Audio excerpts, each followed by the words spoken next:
Get ready. Here it comes. I'm ready. 1, 2, I got a feeling that tonight's gonna be a good. That tonight's gonna be That's enough of that nonsense. Oh, Marcus, I was looking forward to you bursting into song there. No, I don't think we need that just yet. Well, what a way to start this very special guest appearance by the fantastic Marcus Thomlinson. Marcus, welcome to the show. Thank you for being here. Thank you for inviting me. As you probably gathered, we've been having some fun before we got started. So there's a few songs I can't help but dancing to. So why not? And not a gin and tonic or a martini in sight as yet.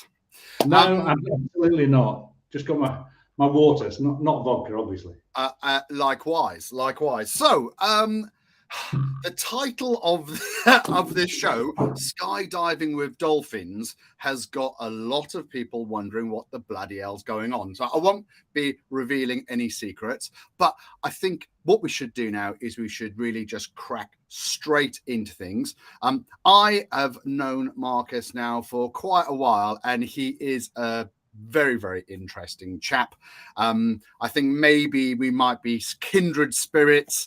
But look, for the next, I don't know how long we're going to go for, maybe 45 minutes or so. It's going to be very, very interesting. I'm going to hand over now to Marcus to give us a little rundown as to who he is and what he does. And then we've got a nice little presentation to take you through, which hopefully we'll have some pictures of you falling out of an aeroplane, clutching a porpoise. I mean, of course. Well, right, so Marcus, thank you for your kind introduction, and hi to everybody watching. I'm so excited that so many of you signed up, and the purpose of today is just to share some ideas with you. I'll tell you towards the end why the whole skydiving with dolphins thing. And I'd like you to have a couple of takeaways. Essentially, this is an extract from a whole day's presentation. The two things I'd like to ask you to consider, I'm going to talk about how and why to tell great stories about why you can. I'm going to share with you the top 10 habits of super successful people and show you a way of how you might want to adopt those. Obviously, I'm going to talk about skydiving with dolphins as well, and how it all came about and what's the point of all that. I'm going to try and make it a bit interactive as much as we can in this style of format and ask you a few questions. But I really hope you go away after these next 40 minutes or so with some ideas that if you were to embrace the philosophy that you are what you think about the most. I'll say it again. You are what you think about the most. Because I found this to be true with everyone I've ever worked with, everyone I've ever read about. The quality of our thoughts in here actually influence the world out there. So we're going to look at how that works. We're going to just examine a little bit about telling stories about who we are. What are the stories we tell ourselves almost every minute of every day?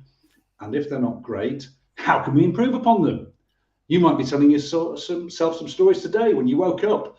What was today going to be like? It was going to be a great day, a fantastic day, all sorts of good stuff happening. Or, oh God, I've got this day coming forward. I didn't do that. I didn't do the other.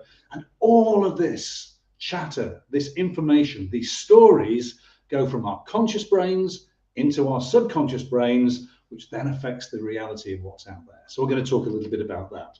And I hope there'll be a Q&A at the end. If you've got any questions, I think there's a place you can ask those as we go. Miles will kindly share those at the end, and I'll try and answer anything that anyone has to ask. Yes, fantastic. Well, I am definitely looking forward to this, Marcus. I can see that there are a lot of people online. So if you have any specific questions you'd like to ask around your mindset, maybe personally or within business, please pop them in the chat. I will go through those, and at the relevant time, we can ask Marcus to answer them. Right. We are ready to share your screen, young man. So I'm going to do this and do this. And thank you. It's over to you. Well, there you can see one of the things that I decided to tell as a news story, and that's learn to breathe fire. That's maybe for later or another day. So what I'd like to talk about initially is, as I've already said, the simple topics, stories of why you can, how the mind really works. We're going to have a snapshot of that because that would take a whole day in and of itself. But I'm just going to share some ideas that I hope spark some thoughts and an imagination about the way you think and how you can make it the best way to think. I'm going to share the 10 habits of super successful people, and then, of course, skydiving with dolphins. As I've already said, please, for now, just go with me and embrace the philosophy. You are what you think about the most. You absolutely are what you think about the most. And secondly, that everything you need to be successful, to have a wonderful mindset, to excel personally and professionally is actually within you right now. Just sometimes some of us have accidentally created barriers and mental blocks and these barriers that don't let us be our best. So let me begin by sharing the stories of why you can. And I'm going to tell you 3 little stories now, 3 very short stories. Now, I promise this is meant to be motivational. Now, as I tell these stories, you'll be thinking, really? This is motivational? Bear with me, there's a happy ending. So this is 3 quick stories about, the first 3 are about 3 little boys. I'll explain why they're boys and not a mixture later. So the first thing is, boy A, he was growing up in Northern Ireland in a time they called the Troubles. This was in the 70s, late 70s. And some of you may know there were lots of bombs and stuff going on at the time. And this little boy, he had a bit of a wayward mother. She was frequently not present. He often had to get himself to school, even at sort of 6, 7 years of age. Frequently came home. Sometimes there was food, sometimes there was not. But he was essentially happy. It was kind of, he only knew this as a way of life. She was frequently absent, as in she'd go out at night. And this was more common, you'd think, back in the day. And this one particular evening, he was home alone and lived in the top of a 4-story building. There was a firebomb on the bottom ground floor, and somebody saw this. The police, the ambulance, and the army were all called out. The boy was rescued, and the army stormed in. They put him in a blanket, and he got taken into the back of an army Land Rover. So for a 7-year-old, that was really exciting. He was also taken off to the local hotel where he was given this wonderful drink, a big fresh orange juice. And on top of it was a cocktail stick in the shape of a sword. And on that were some cherries. So this little boy's takeaway was, wow, what a night. He's not thinking I've been blown up. He's thinking, I got a drink with a cocktail sword and I got these cherries. So weirdly, for that boy, this was a good takeaway.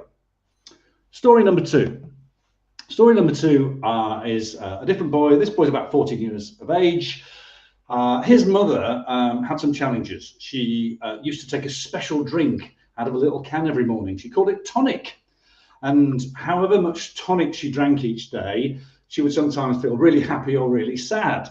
The more she drank, the more happy or sad she got. Anyway, one particular day, this boy came home from school and she'd been drinking a lot of tonic that day.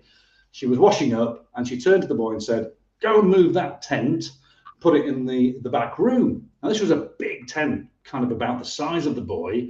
And he had to really kind of pick it up because it was heavy and he was kind of staggering away with this tent. And he stumbled and tripped and dropped it. And she was furious, thinking it was some teenage angst. And at the time, she was washing up a big carving knife.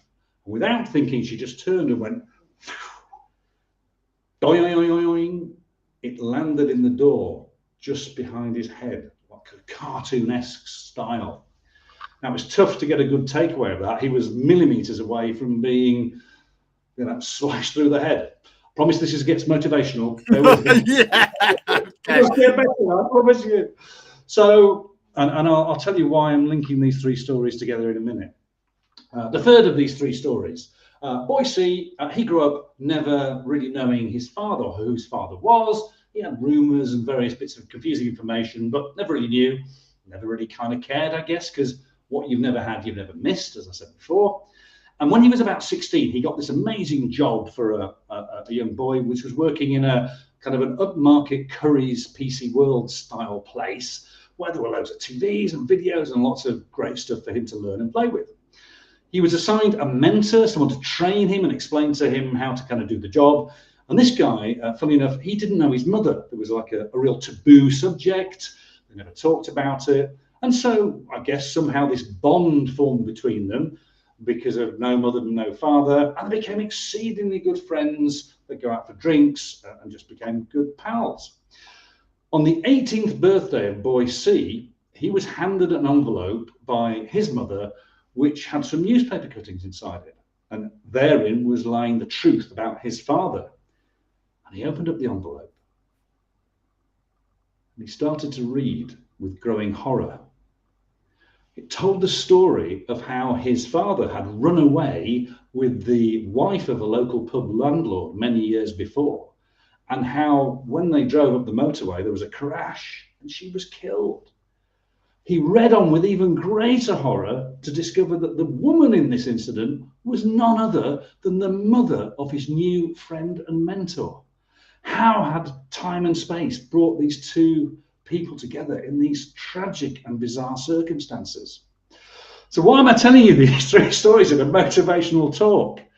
Well, the truth is there aren't three little boys. There's one little boy, and that little boy is me.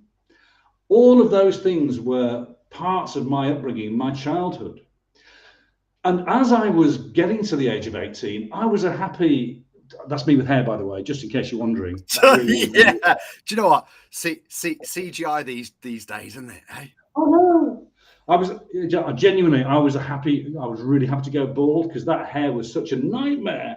Oh, you had to get rid of it. But the point of telling you those three stories is I was kind of okay as far as I could understand until this last event.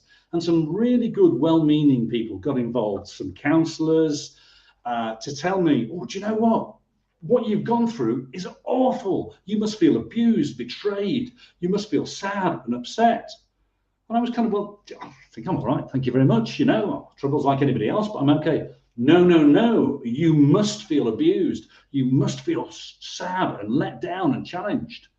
And so, because these were kind of grown-ups, I started to take on that story and go, yeah, I have been abused. I am angry. How dare people do this to me in life? And I morphed from a kind of happy-go-lucky guy to this angry young man who was so angry for the next few years. I got into trouble. I experienced violence and wanted to almost carry this new narrative around me. In fact, if ever I got into a situation where someone was telling a story about their childhood, I go, let me hear your story of your childhood. Come on, because I'm going to win. And I get into this ludicrous poor me story, and I won every time, and I was proud of that. But what I was doing was constantly reinforcing from my conscious to my subconscious brain a negative story about what I wasn't, what I couldn't do, and how I was wronged. And it was so bad that when I got around to the age of 30, I was diagnosed by my doctor with chronic stress. And he said, with the stress you're suffering and causing yourself, plus your lifestyle, I'll give you 18 months. Genuinely, he said, I reckon if you're lucky, you'll last 18 months. So I had a choice. What was I going to do? Did I want to live? I mean, of course I did. And I knew nothing about stress or how I was creating all this myself through this narrative. So I went out and I learned all about stress. I was so moved by what I didn't know about my mind and how I thought. I even went to university for the first time at the age of 32 to study psychology and learn about what if I could change this? What if I could tell a better story? What if I could rewrite the last 10 years and become something greater than myself? And that's what I did. That's the hopeful takeaway of this story. So I went out and did the things that I was really fearful of. I was really frightened of being in front of people, but I became a Toy Town rock star. Now, that's me, by the way, breathing fire. Those white trousers with the rips in, they've been in and out of fashion so many times it's untrue now at my age. But I went out and started to tell a new story and do things that were seemingly impossible. I was able to go out and create a better future by visualizing achievement. Here you can see quite clearly I'm Prince Charles's bodyguard. I mean, I do have, this look that if I'm not smiling, I look like either a bank robber or a bouncer.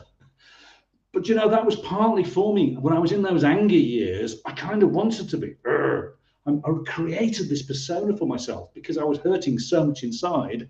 I wanted to go into defensive mode. What that actually is, I was fortunate enough to be the Maritime Operations Director during the 2012 Olympics. And I got to show Charles Camilla and Lord Coe around on an event. So the takeaway for here is to say, if you change your story, because at the end of all that, I was so kind of down with where I was with stuff going wrong and my business going well. When I rewrote the story about how I could be, the possibility of a greater future, by changing my mindset into something that I wanted, the most incredible things could happen. And that was manifest in something like that. I got to go and speak in fantastic places where I was petrified before. There's a whole section that I share with people about going from terrified to terrific. Because although I stand here loving sharing stories with people, I was so terrified back in the day of public speaking that I would fake illness. I've even faked 2 car breakdowns to get out of doing a talk or standing up in front of people. So what I told myself as a new story was super liberating. It just changed everything. And I've got to work with and speak with all sorts of interesting people. So what I'd like you to consider is, what's the story that you're telling yourself now? And is it empowering you to live the life that you really want to live? Or is it reinforcing the reasons why you can't? And if it's reinforcing the reasons why you can't, change it. Tell a new story. Literally sit down, write down, and look at all the things that are getting in your way and rewrite it, because you have that power. There's only you on this planet can decide what your story is. So if you choose it to be a different one, then you can live into it until the new version becomes a reality. Changed my life. It saved my life. And I hope if you try it, it might do the same for you. Have you got any questions there, Miles, as my audience? Well, I think everyone's been so busy listening to the story. I mean, I should have at least expected that this little boy was you. But I think that's probably down to how you tell the story. In terms of myself, I think possibly only within maybe the last 5 years or so have I really sort of embraced that, what you manifest or what you focus on becomes your reality. I think I've probably been aware of it most of my life. You sort of set yourself some sort of goals and you end up achieving them. And if you don't set yourself goals, you don't end up achieving them. But it's really sort of later in life that I've, through my work with my coach, sort of really sort of started to understand my behavior and my thoughts and how they're really sort of interlinked. So yeah, a lot of it rings true with me. There's no specific questions that have come in yet. I think Justin thought he was turning on Smashy and Nicey there, maybe with their Yeah. greatest hits.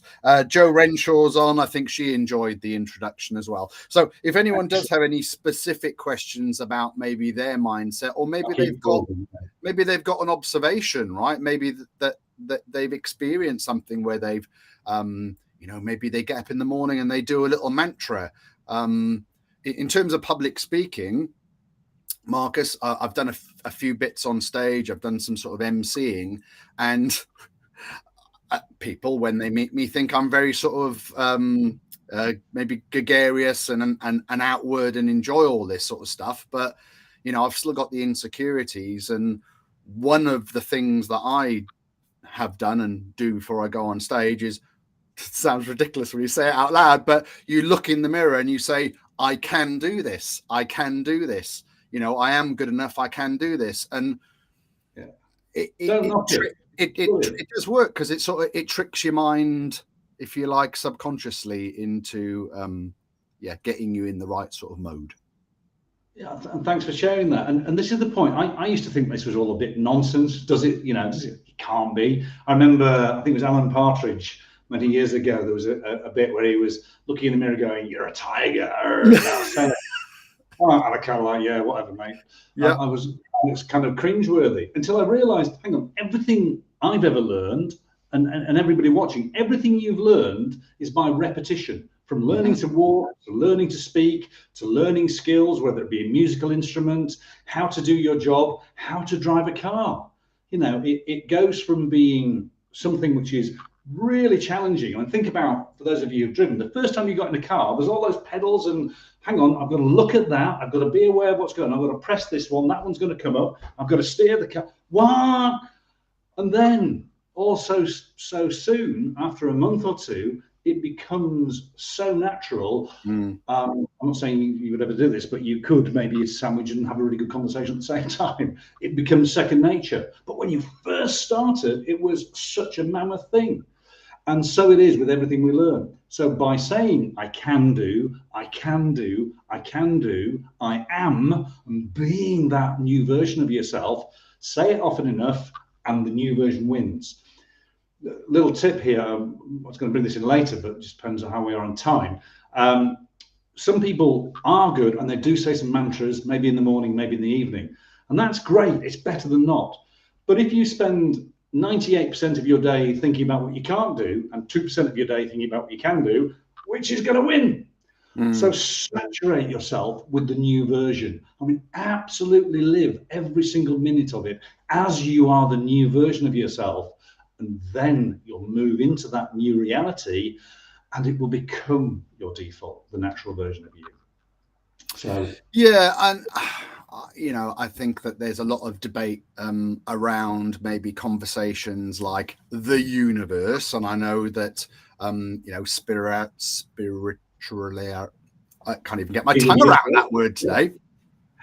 But we've all got our own sort of views. My view on the universe is that, this will sound really conceited when I say this, Marcus, I think I am the universe. As in, if I concentrate and think and put my mind to something, then I can achieve that. And certainly it's definitely around my mental approach, my mindset. If I do tell myself, if you say you can and you say you can't, then you're going to be right. It's sort of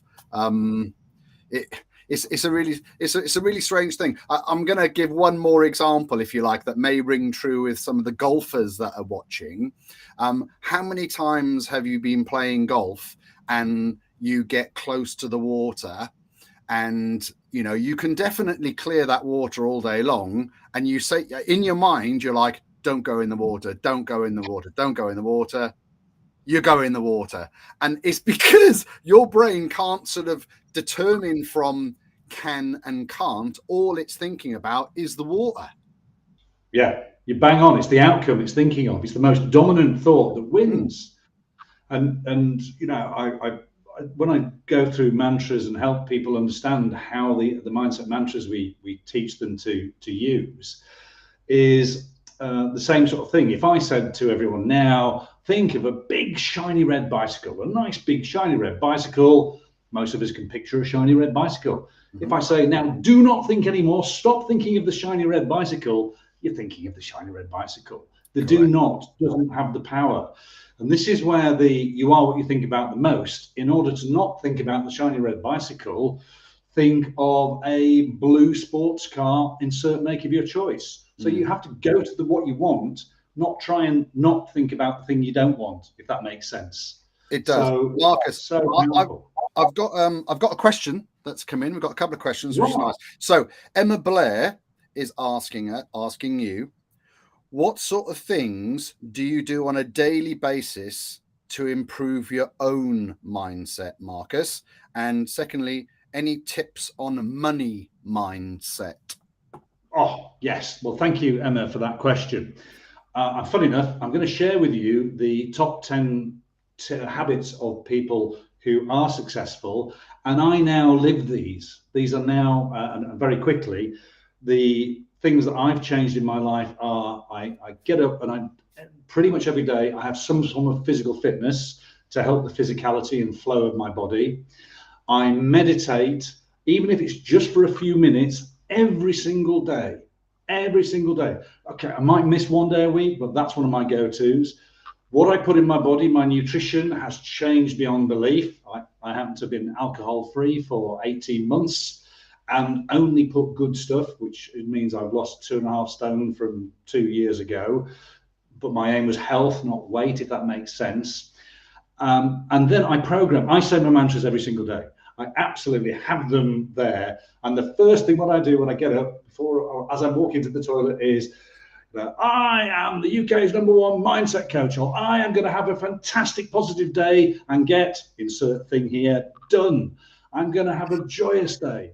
And I laugh at almost the ridiculousness of me saying these things out loud. And because I'm laughing, it's joyous.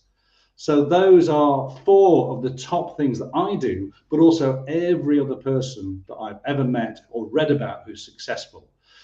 Money mindset. We could do a whole section on this, because we are taught, unfortunately, by well-meaning people to have the wrong concept of money.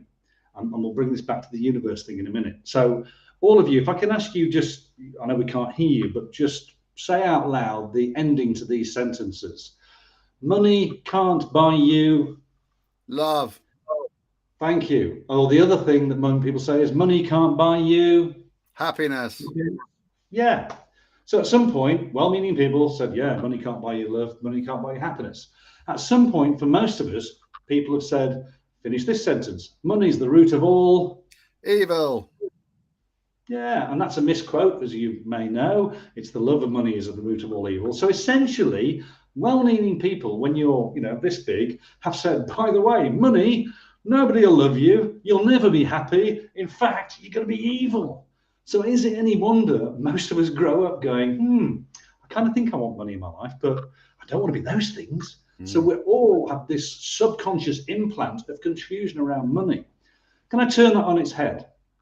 Can I suggest it is every one of you watching right now and everybody who can absolute responsibility to generate as much wealth as is humanly possible. And the reason is because once you start to create a flow of wealth so magnificent in your life, then you can let it flow. So I have 3 tenets I teach my client, which is health for self and all, love for self and all, and abundance for self and all. Because if you create magnificent wealth, you can have an impact. Wealthy people are healthier, whether we like it or not. Forget this whole talk about there's 1% of the world with the most money. That's where we all get skewed by this. So if you were to go out and create amazing wealth and share it, give back to your communities, give back to your friends, help build new schools or ways of being so that we create this wondrous flow, you will be healthier, you'll be contributing to a greater good. And that's where we need to change the mindset around wealth. Once you realize it's okay to have abundance for self and all, that's a different ball game. So very long answers to your question, Emma, but I hope they were helpful. Right. We do have another question from Stephen, but let's carry on with the presentation, and we will answer Stephen's question, or I will ask Stephen's question in a little bit. Fabulous, and so we'll be touching more on that as we go. I'm going to do a quick psychology test, so please play along at home, and I'll explain what it's all about. Who doesn't love a test? Are you ready, Mike? So just kind of shake your hands, and if you're sitting down, if you're not, just sort of sit down for a second. Clasp them together and kind of relax your hands on your lap, sort of like this. And as you do so, you will probably notice your left thumb is over your right, or your right thumb is over your left, or you're doing this. So just remember whatever you did, and now do what you like with your hands. So what's that all about? Well, we're all, people watching here today are from different backgrounds, different sort of goals, aspirations, and drivers. Now, I would ask you, if you're in the room, to put your hand up if you're a left thumber. So I'm now talking to the left thumbers, those who put the left thumb over their right. Now, Now, despite all the differences, if psychologists had to kind of drill right down to say which part of your brain triggered that response, and then just be given one word to describe you, they might have left them as are intelligent. Oh, well, I'll take a bow. Well, there you go. Give yourselves a round of applause. Thank you. Okay, so right thumbers, let's get to you guys. Now, again, you're going to be different backgrounds, different goals, drivers, and aspirations for life. But if psychologists were pushed to drill down to give you one word based on the side of your brain that put your right thumb over your left, they would say that you guys are sexy. Oh, what the? Oh, I can't believe I picked the wrong one. Well, let's get to that. Any of you who did this, you'll be delighted to know that you are both intelligent and sexy in equal measure. Give yourselves a round of applause. Now, what's all this nonsense about? Is there any truth? Well, you know, there's a hint and a grain of sand of truth. But this brings us on to the next section about how your mind really works. So let me ask you a few questions. As I started to, first of all, say the word test, I think most of us go, oh, test, what's going to happen? I'm not sure I love a test. Some people do, but most of us don't. So there's a very, very low level twinge of anxiety, if you like. Then when the left thumbers were revealed as being intelligent, I think you'll agree that, as you did, Miles, like, yeah, I'll take that. I'm intelligent, thanks. So your mood ever so slightly went up a little bit. You maybe smiled.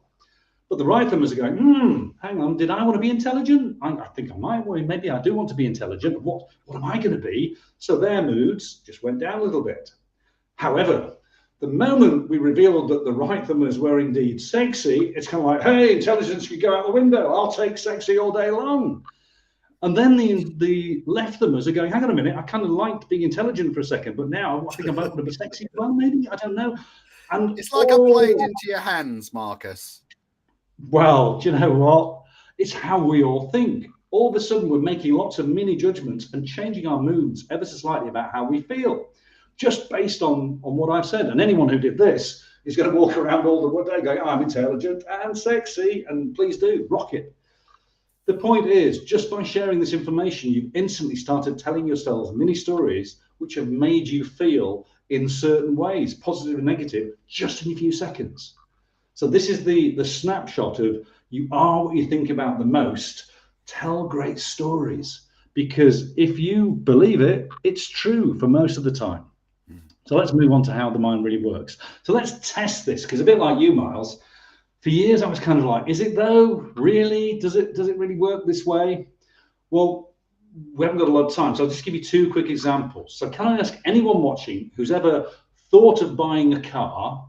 It doesn't matter what it is, whatever type of car it is, you've made the decision, or you've just bought one, or you've said, right, I'm going to buy is that an orange Mini Clubman, I think it might be, or Cooper maybe. And then you go out for a drive, and the blooming car you thought about is everywhere. Have you ever experienced that? So either car manufacturers have a telepathic link and a fleet of these things to put out in front of you, or something magical happens to your brain. You've made a decision which is both important to you. For those of you who like cars, it's quite an emotional purchase. It's a relatively big purchase. So your brain feels the emotion attached to it. It hears and feels what you want. So it goes, I'll help you. Let me help you find it. Look, there's one, there's one. And you drive down the road a bit, there's one, there's one. So what's happening is your brain is being alerted and heightened to focus in on something it believes you absolutely want. And any of you who've experienced that know that to be true. It doesn't kind of matter what it is. Let's just test this theory a bit further. Marcus, I think I read somewhere that they think that stems back to when we were hunter-gatherers and we were focused on trying to find our meal, if you like. So again, that sort of gets heightened, that you're trying to find, if you like, what you're focused on. What do you know? There's a whole. Nobody was there to justify that, but I thought I'd throw it in there. I like that, and a lot of what we do is autonomic thinking, which was designed to keep us alive. Yeah. Which is why stress is. We'll talk about that briefly, depending on how much time we've got. However, I think you mentioned the universe. I think there's something higher at level here, because we're essentially, one thing I think we would all agree on, we're just, we are atoms, protons, neutrons. The whole universe, as best we understand it, is all a level of energy. And when we start to be really excited, we all know that when you're in a great mood and you're really enthusiastic, you sort of almost vibrate. Literally, we say, "Hey, I'm buzzing. I'm vibrating." Yeah, we use that phrase.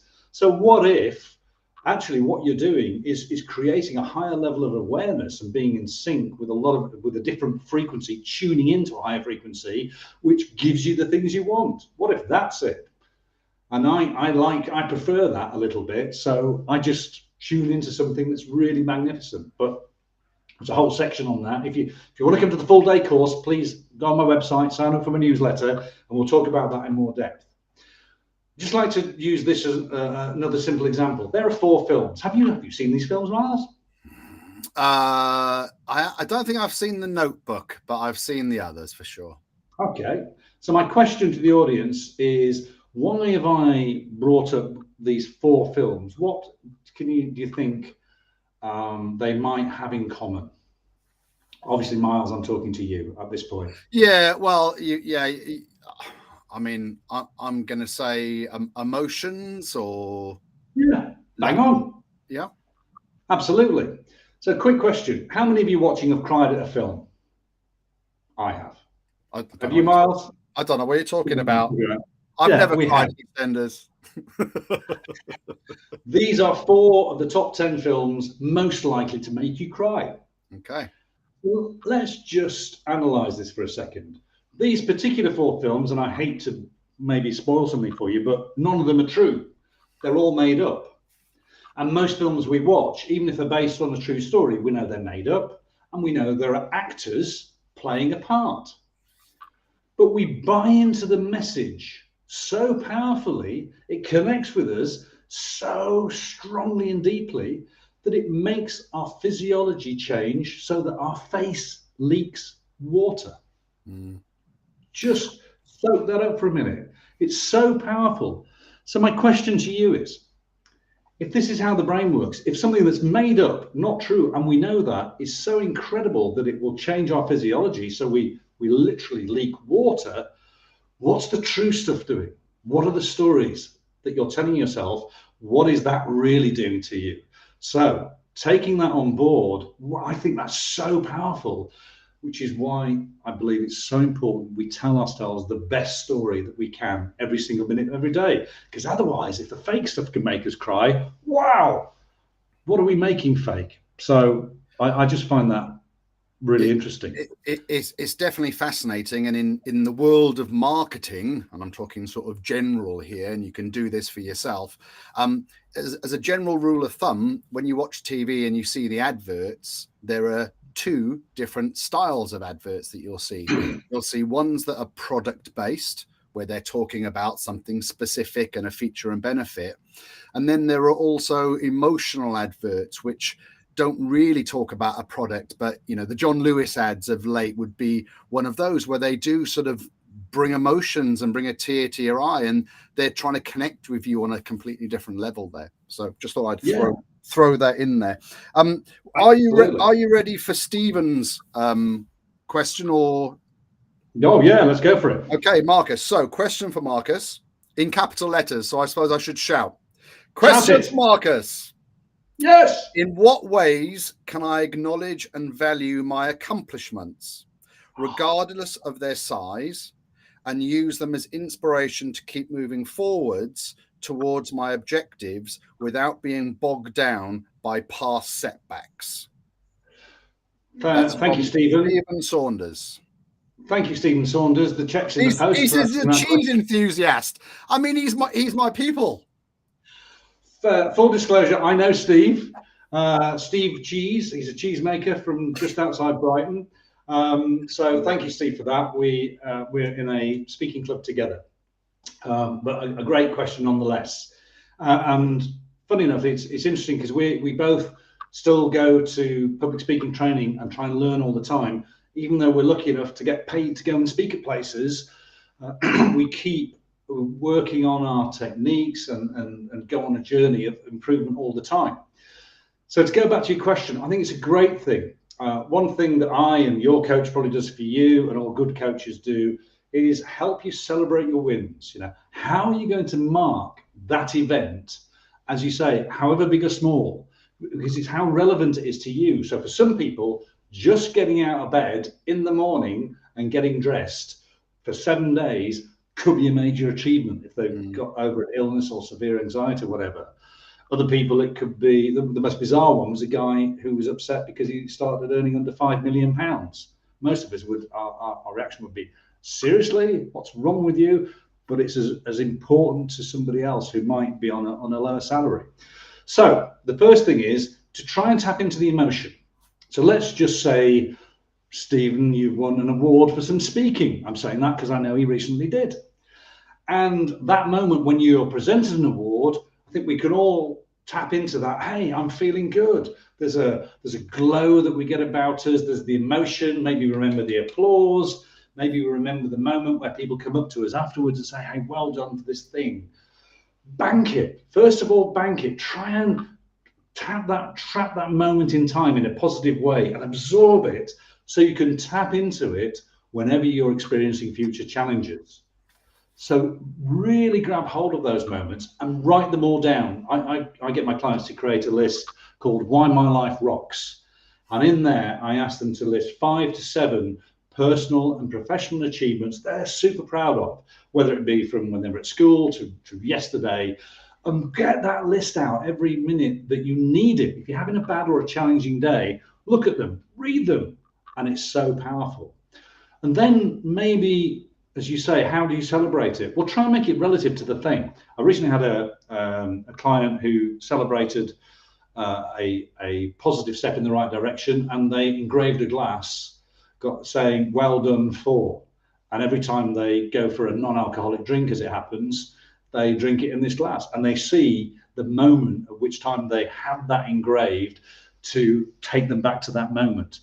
Go celebrate with a meal. Do something for somebody else is really powerful. When you're feeling amazing, whose life could you change? Who could you call and just say, I haven't spoken to you for a while. I'm in a great place right now. And I remember maybe they weren't in a good place. Mark the occasion and then bank it so you can tap into it for the future. I hope that answers your question, Steve. I'm sure it did. The only thing I would add to that from personal experience is if you set yourself a goal and you achieve that goal, then have the reward in mind.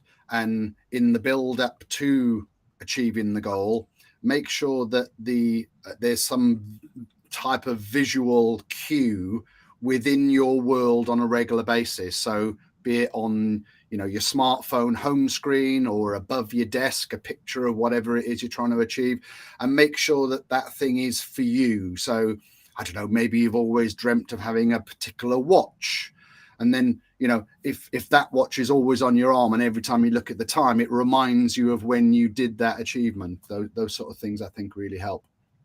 Absolutely. We're depending on time. I'm going to talk about a formula which I have for people for goal setting, because for years, how many of you out there, you've kind of tried to set goals and some work, some don't, maybe don't always feel it. So I'm going to share a quick formula with you later about how you... I'm going to say we've definitely got time, Marcus. There's still lots of people online live, and everyone seems to be saying that they're enjoying things. Fabulous. Annette, Stephen, Radka, they're all saying that they're enjoying things. So let's crack on. Let's crack on. Why is there a genie in a Swiss flag? I hear you cry. I just came up with this theory that you are what you think about the most, as I've said many times. And I started to see my brain as a genie because it does grant your wishes. If you give it the powerful enough message, it is there. It's almost like this joyous puppy within inside you that once you give it a powerful enough message, it will go out and try and help you, a bit like the car or whatever it might be. The reason it's Swiss is because it's completely neutral. It doesn't differentiate between good and bad. So if you have a bad habit and you think about it a lot, your brain thinks, yeah, I'll help you. I used to drink phenomenal amounts of alcohol. I was an amateur alcoholic for years. And I would often think, oh, I can't wait to go and have a beer because it's business and loads of other things. And my brain would be like, yeah, I've got you back. I will get you there. or reasons not to go to the gym and all that sort of thing. The day I switched it to more positive outcomes, guess what?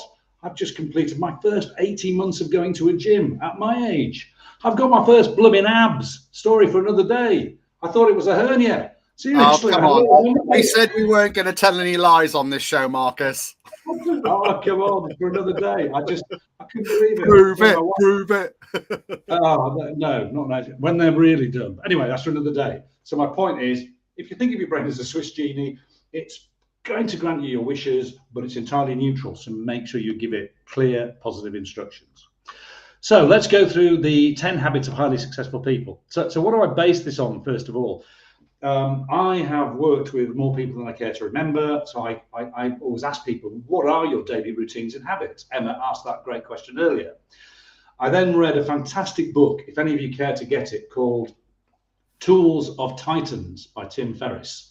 And this is essentially hundreds of interviews where he asks famous people, successful people from all backgrounds, what are their daily routines and habits? And there are roughly 4 that every single one of them in the book has, and then there are about another 6 that most of them, if not 90% of them, have. So here's the thought. And these are truly holistically successful people. So not just financially, but they're adding value to themselves. They like themselves. They love themselves. They're adding value to the world. They're creating either great content, which might be musical or new companies. So it's a true definition that I think of success. So what are they? Well, the number one thing, as you can see there, is the right attitude. They don't come along with why not. They only come along with ways of how can I make this work? So if something doesn't happen or it doesn't go right, they've just learned a lesson and they move on to, I'll do it better next time. I think one of Einstein's quotes is, I never get anything wrong. I just learn from an experience and do it better next time. And that is the attitude that highly successful people have. It's a small difference, but just by deciding, if we go, oh yeah, that thing went wrong, and then we go and tell everybody else, oh God, this whole thing didn't do that. And can I tell you about so-and-so? They're a bit like this and they're a bit like that, and gossip about other people. Nah, successful people don't care. They have no interest in that. They just come along with what's the best outcome I can have? How am I adding value to my life and everybody around me? That is the right attitude. Bring that with you every time. You will only go in the right direction. Which was not that way. So we'll go this way. Now, business people and most people in life, they really have a plan. I'm always fascinated by how many businesses do not have a plan at all, or how many people don't have a plan for their life. You know, it's incredible that, you know, if I was to say to you, hey, sort me out a holiday. Go on, Miles, please go and sort me out a holiday right now. Can you go get me a holiday, please? Well, yeah, because where do you want to go, right? I don't know. How much have you got to spend? I don't know. How many are you going? I don't know. When do you want to go? I've got a plan. It's such a simple thing. The first thing you need to know is where you're going, why, and do you really want to get there? Mm-hmm. And everybody else or so many of us, should I say, doesn't have a plan. So if you haven't got a plan for life and you haven't got a plan for your business, then how are you going to get there? I did a talk at RBS in Liverpool Street, and there were about 120-ish businesses there. And I asked the question, I said, hey, it was all kind of a rah-rah day. And in my session, how many of you got a business plan? And nearly everyone put their hand up. And I said, how many people have you checked your performance against it on a regular basis? And about half the room put their hand up. I looked at them and I said, look, I'm doing this with love. Can I ask you to help everyone in this room by being really honest? How many of you have really got a business plan you're vaguely proud of? About 10 hands went up. And I said, and do any of you check your progress against it? And 1 hand up went up. And I said, do you mind sharing what you do and how it's going? And this guy just got up, why his business was growing, what he was checking, where his goals were. And all the businesses with a plan are more successful. It's not difficult because your brain knows where you want to go. Your Swiss genie's on board and will help you go in that direction. So if you haven't got a plan, get one. Make it simple. And Marcus, I'm going to jump in and say, share it with everyone within your organization, because, you know, the more you share it, the more likely you are to hit your goals. Absolutely, yeah, and ask for help, because the plan will change. So I was did my first lecture at Brighton University this morning, which was lovely. And somebody said to me, "Oh yeah, but if you've got a plan, stuff changes." I'm like, "Yeah, of course it is." Yep. If you put a destination in your sat nav, I want to drive to Glasgow right now. Chances are there'll be some traffic, there might even be some road closures, and you'll have to change direction. But we'll get there, and that's what a plan is. It's so core of the planning. That question being asked, that's an example of the education system and the way it's currently structured, where there's only like a right and a wrong, there's only one right answer to these things, where actually what you find in business, there's loads of right answers. Yeah. One of the interesting things is so many people that I talk to at the moment, before lockdown, people were generally maybe a bit time poor, probably wanted to make a bit more profit, and a bit stressed. That tends to be a common theme with business owners. Since lockdown, one of the biggest changes is either helping people fall in love with their business all over again, or do something completely different. Because now so many people were pushing in a direction they were never going to be successful with their plan, because it wasn't the direction they ever wanted to go in. It was so many other people's ideas, which we'll come to in goal setting in a minute. I'm gonna keep quiet, because I would like us to wrap up within an hour if we can, because I think that's what people are. Okay, I'll push on, because that's the thing. I could be here all day. We've talked about setting the right goals. Are you setting the goal that's yours? We don't all have to have the Ferrari or climb Everest, because so many people are setting someone else's goals. As we grow up, well-meaning parents, friends, peers say, "Oh, you should be doing this, you should be doing that." And you're like, "Yeah, okay, I suppose so." So, excuse me, before you really get into your goals, check they're yours. I mean, just take a step back. And so often I will be interviewing a client, one of the first sessions, and I ask them about the goals, and I'll go, "Oh yeah, I want to do this, I want to do that." I go, "Anything else?" "Yeah, I want to do this, I want to do that." And then I'll go, "Really? Is there anything else?" And then they'll go, "Well, do you know what? I've always wanted to." And there's the first goal. That's the one. Yeah. There's the first goal. There's the first real goal. Because unless you love it and it lights up your face, it's not really a goal. It's just a thing you got to get done. So the number one thing about setting goals is set the right goals, set yours. Then there's a process. SFB equals A squared. How sexy is that for a formula? I'll say it again. SFB equals A squared. Contact me via the website after the meeting, and I'll give you some stuff on this. But quite simply, unless you adopt that process, I think it's really hard to get your goals. It means see it, feel it, believe it, and then you will achieve your goals out of the park. So quite simply, if you can't see it, if you haven't got a really clear vision of you in the future you, then keep going until you have, until you've got that real thing, whether it be a house or a way of being or overcoming a challenge. Create the vision, that really powerful picture, an image, or a mini video in your mind of what the outcome is. So if it was a weight goal is an easy one to do.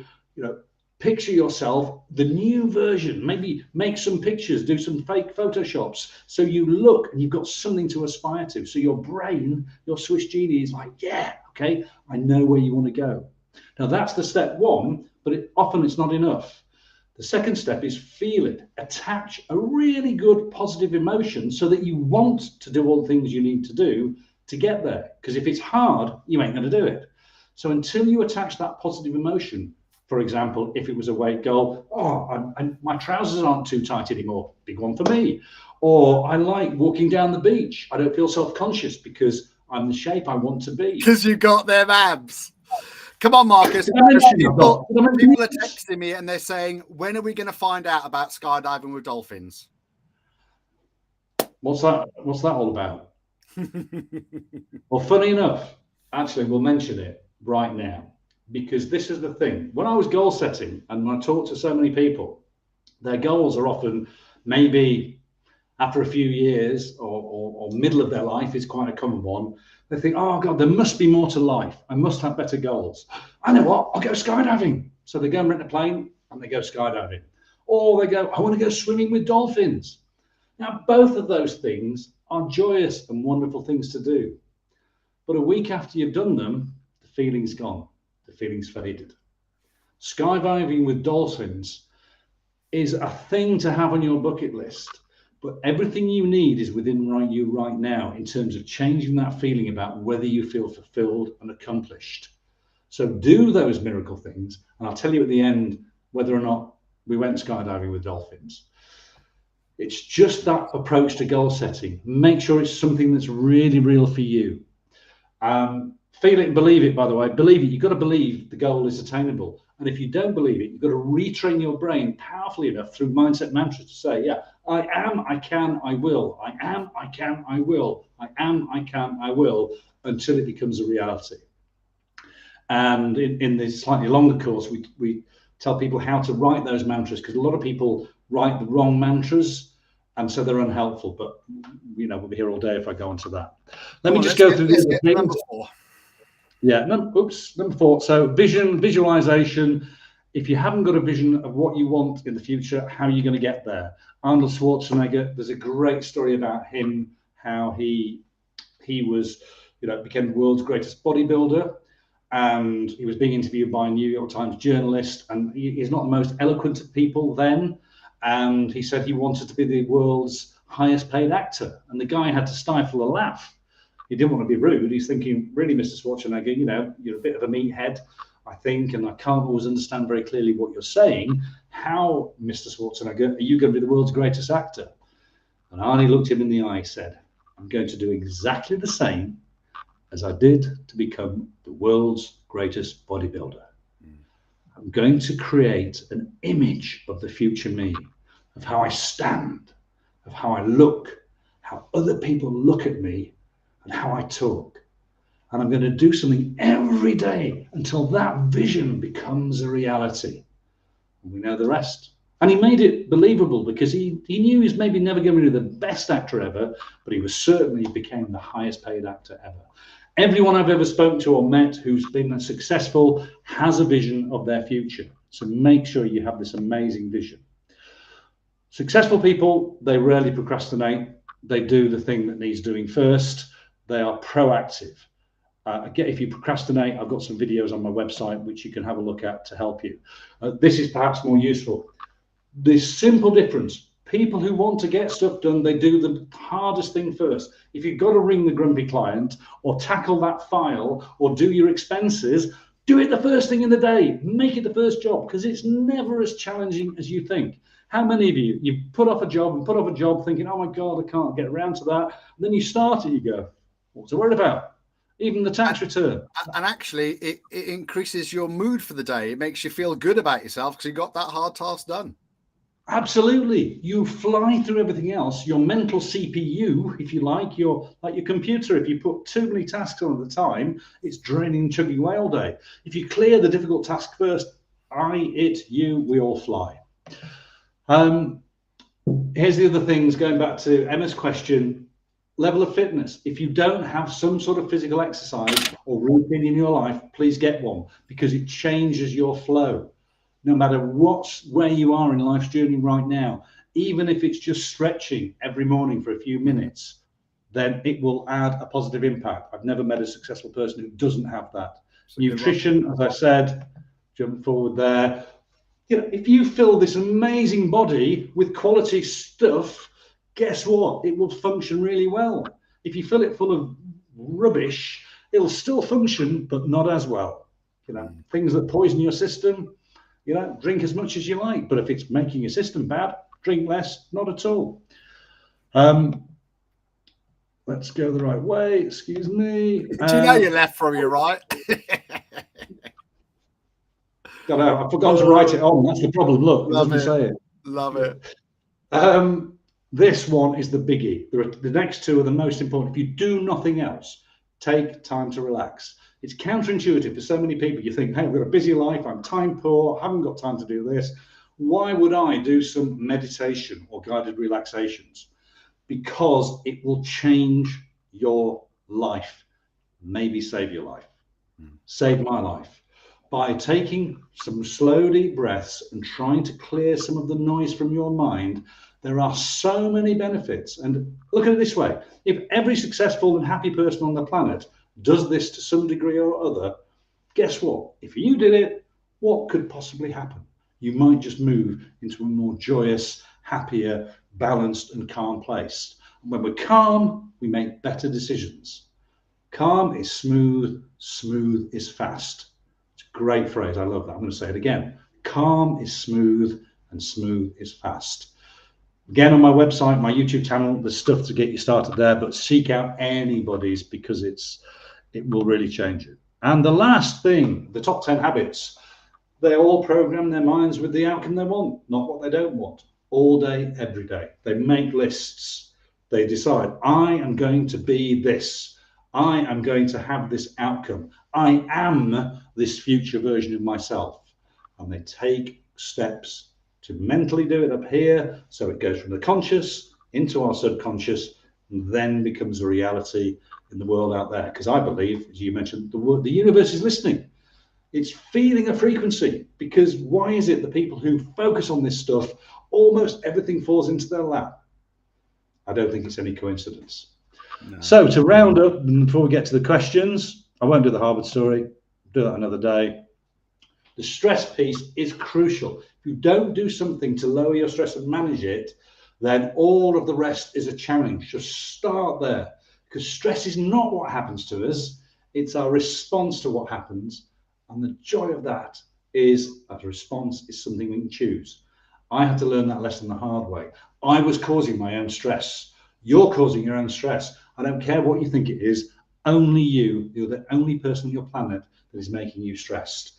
And again, I'll be happy to talk to anyone who's got real stress challenges right now. We can flip that in almost minutes, but that's for another day. So you've already said this. 2 quotes I'd like to leave you with. If a thing is humanly possible, consider it within your reach. I love this quote, and it's over 2,000 years old. There's nothing new. This was Marcus Aurelius. He happened to be one of the most successful Roman emperors of all time on every level. And of course, the one you quoted, Miles, if you think you can or you think you can't, you are absolutely right. Henry's got a few quotes, hasn't he? He has, bless him. He has indeed. And there it is. Around. Look at that. So we have. I thought I'd been really clever. I thought skydiving with dolphins, when I first thought of this some years ago, no one's going to have thought of this as a concept. So I went on Google, and here we go. There we are. Skydiving with dolphins is a real thing. I'm gonna say that, and you can quote me on this. That there's no idea that's a new idea, right? Absolutely. Oh, Marcus, look, I'm going to say people haven't asked that many questions because you've very eloquently answered them and explained it all very, very well today. To me, it's obvious that this is part of a much wider piece of work and a larger presentation. But you've spoken a lot about sort of spirituality, yoga, mindset, and I know that's where you come from. And if I hadn't met you in the flesh, perhaps I'd think that you were, a little bit of a tree hugger. But I'll hug a tree. I don't want to offend anyone that enjoys hugging trees. What I'm trying to say is that you do live in the real world, and you've got some really good practical advice for people to implement. So I would encourage everyone to sort of reach out and engage with Marcus. And a lot of people as well, I'm going to say, maybe they're watching this and watching it on catch up. Perhaps they'll feel like they don't want to share some of their questions publicly.